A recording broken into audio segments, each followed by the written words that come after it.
What's up, guys? Jay, MorninAfterKill, and I'm back here on Destiny with some brand new news and information because it's Tuesday, and that's the type of shit that happens in Destiny on Tuesday.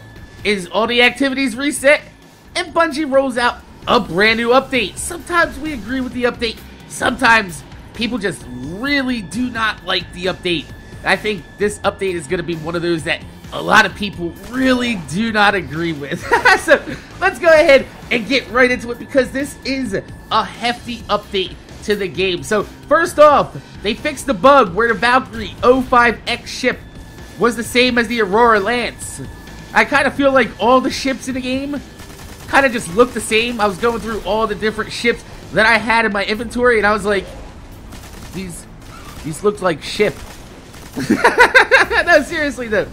I get it, they allow us to customize the loaded screen and all that, but I think, you know, some more variety inside the ship would be just a little bit better because, I mean, they all kind of look like poop, in my opinion.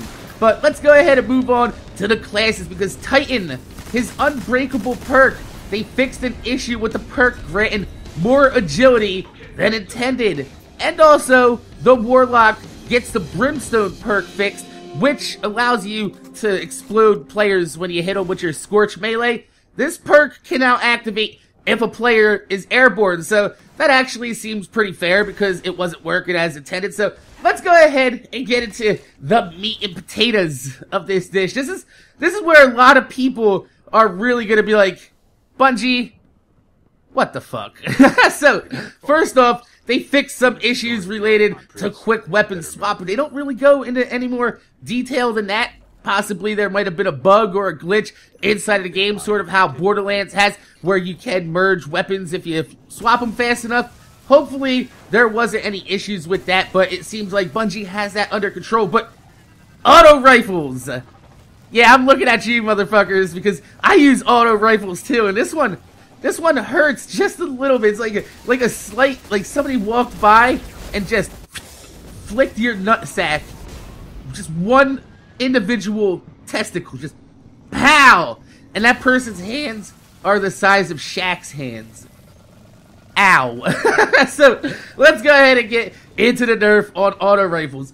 Base damage on all auto rifles is decreased by 2%. They've also reduced the precision headshot damage multiplier from 1.5 to 1.25, and stability is decreased by 4% to 17%, depending upon what stat values you have on your weapon. So those of you guys out there, like myself, that have a fully stat-driven Shinjin that is 100% maxed out with stability, pretty sure that's going bye-bye. And I want to sing you a song. I'll be like, goodbye, my friend. Ah, shit. At least I still got the hard light.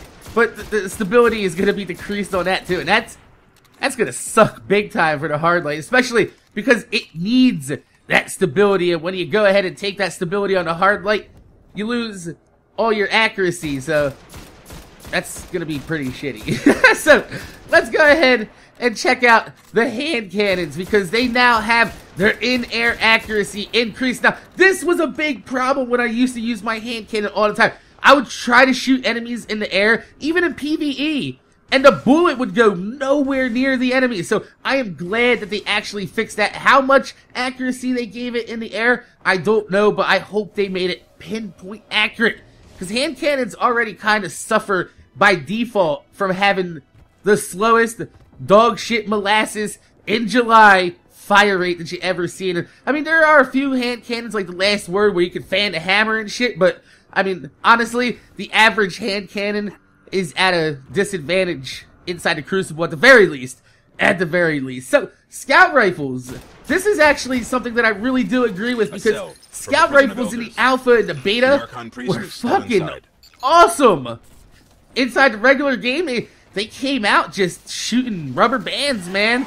The rubber band man. The base damage on scout rifles is increased by 6%.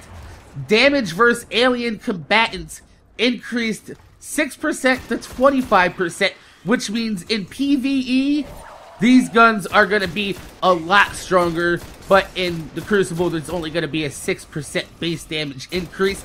And they also gave it improved target acquisition plus additional recoil to it. So they toned down the recoil and put extra auto aim on the scout rifle. So those of you guys out there that were having problems with target acquisition scout rifles, probably shouldn't be using scout rifles. I know, but honestly, scout rifles are a precision weapon, and I get it. They're tuning down the recoil and giving us a little bit easier time to hit them headshots. So good job on that, Bungie. I really do agree with that. But man, the auto rifle, I feel the base damage decrease. I get that. I get the headshot multiplier, but that stability is really gonna hurt some of the I guess less accurate guns in the game, like my hard light. I feel so sad.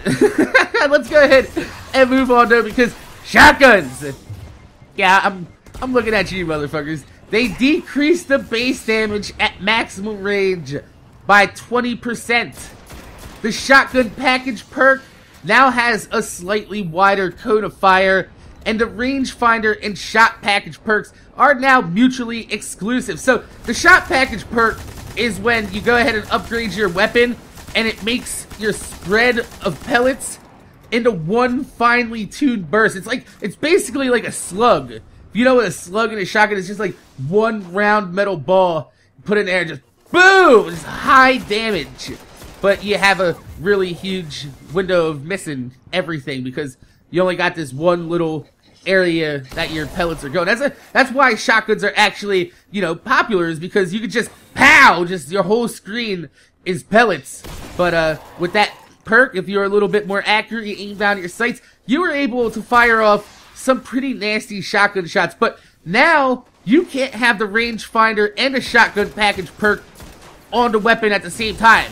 That's mutually exclusive. You cannot have those two on the same weapon. So those of you guys out there that did find your perfect PvP shotguns, it's probably a little bit different right now inside your inventory. And you're probably looking at it, you're like,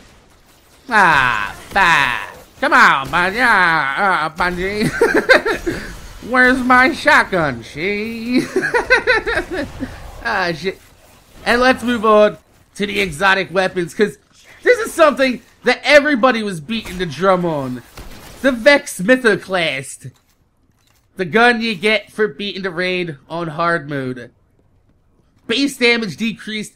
I'm not even lying. 34%! Holy fuck!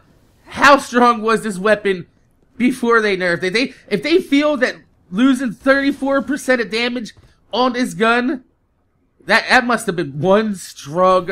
Somebody must have fucked up. I think Bungie didn't realize that there was going to be a lot of people actually beating the raid and then having their, like, you know, other buddies tag along and beat the raid with them and get everybody Vex Mythoclast. So, I see that. I see what you did there, Bungie. But they increased the precision damage multiplier from 1.25 to 1.50. So, those of you guys out there that do have Vex Mythoclast, even though they've reduced your base damage, they did give you an extra 25% on your headshots. So if you use this as a precision weapon like it should be, you're not really missing out on any damage at all. Maybe 9 to 10%, but that's not that big of a deal. But the Pocket Infinity, they took the enhanced battery perk off the Pocket Infinity and replaced it with a speed reload perk. For those of you guys that don't know what the Pocket Infinity does, it's a fully automatic fusion rifle.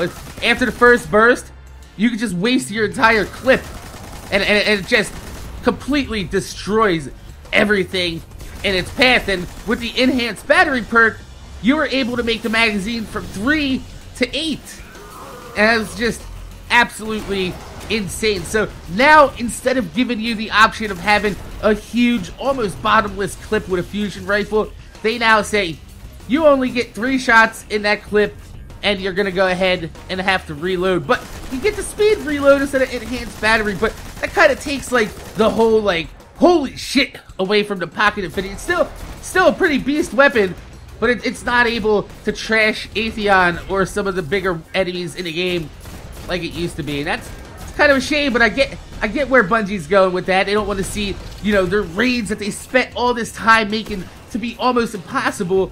Seeing people with just, like, the right weapons and gear and just run in there and just make an absolute mockery of their entire raid.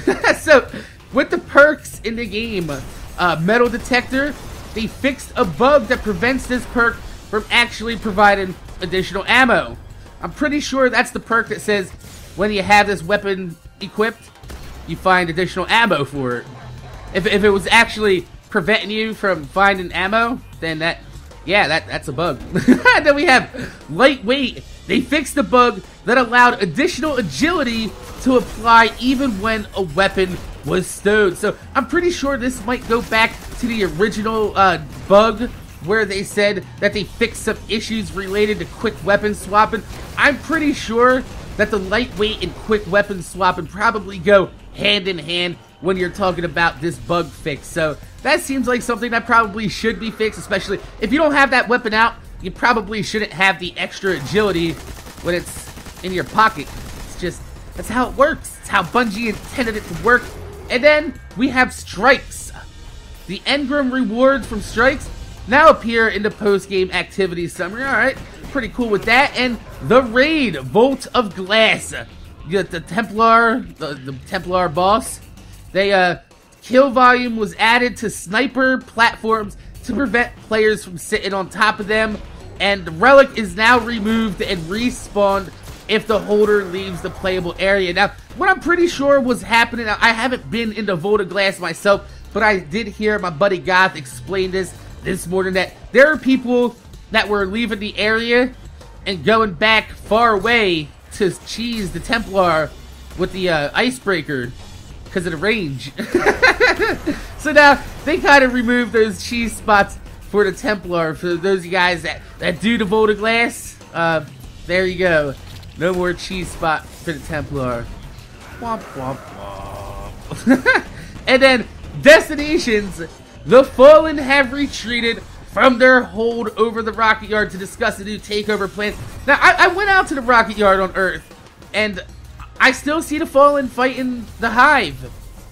They do have a little bit longer respawns than normal, but I still see the Fallen out there. So I don't think that the Fallen have retreated 100%. I just think that they're actually sending less forces over there, which basically means they fixed the spawn timers for all you assholes out there standing on that goddamn canister. I told you! That's not even a good fucking loot hole. How would you stand there? It's not even worth it. And you're just ruining everybody else box running. Go out to the Cosmodrome in the main area and just farm those steps. That's where everybody else is. So, that's it for this week's updates inside the Destiny community. Now, I know a lot of people out there are going to see a lot of Borderlands videos on my channel in the next few days. Bear with me. I do have, you know, a little bit of a launch to take care of with that, but I am 100% committed to the Destiny community. I'm here, and I'm not going to stop making videos for you guys. There will be daily Destiny videos on my channel. I promise. 100%. So, my name is Jay, MorninAfterKill. I want to thank you guys for watching. Make sure you guys rate, comment, subscribe. If you could leave a thumbs up on the video, I'd highly appreciate it because it gives me motivation to make more videos for you motherfuckers that watch my motherfucking videos. They nerfed my Shinjin. My Shinjin! I can't. I love my Shinjin. So, like I said, my name's Jay, MorninAfterKill. Thanks for watching. I'm going to see you guys later.